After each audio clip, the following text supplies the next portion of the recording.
देखना शुरू कर चुके हैं मेडगार्ड पीपल्स वॉइस। दरअसल उत्तर प्रदेश की राजनीति में पल पल समीकरण बदलते रहते हैं। बहुजन समाज पार्टी की एक स्थापना जब हुई थी तब मान्यवर साहब काशीराम जी के वो नारे, तल्क, तेवर तमाम आज भी उत्तर प्रदेश की राजनीति में याद किए जाते हैं। बहुजन समाज पार्टी की राजनीति जब शुरू हुई थी उस राजनीति को आज के दौर में इतना एक मजबूत या तीखा या तेवर अंदाज, तल्क तेवर का अंदाज जो है वो देखने को काशीराम जी के बीच मिला था। काशीराम जी अग्रेसिव नेता थे। लगातार उनकी जो आक्रामक रैलियां होती थी, आक्रामक भाषण होते थे, बातें होती थी, वो सोशल मीडिया तो उस समय नहीं था लेकिन मीडिया में जमकर छपती थी।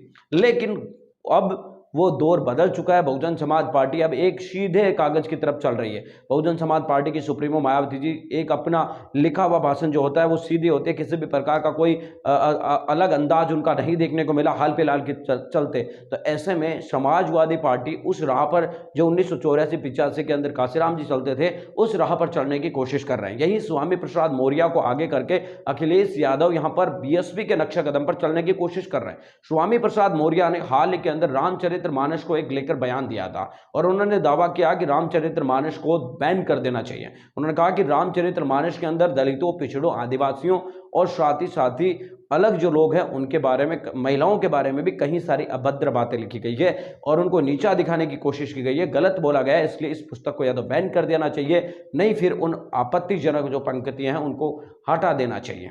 इन तमाम के बाद खबरें यह भी है कि लखनऊ में कुछ लोगों ने रामचरितमानस की पुस्तिका को, उन पन्नों को जलाया है।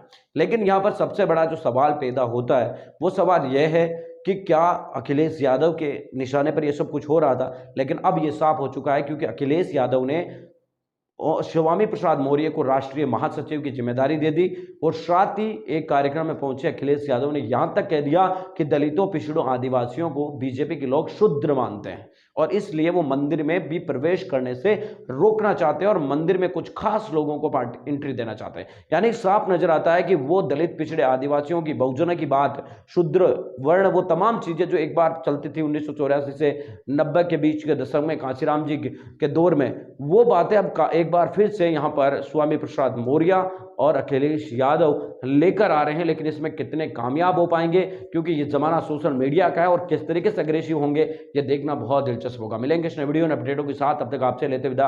लाइक कीजिए, कमेंट कीजिए।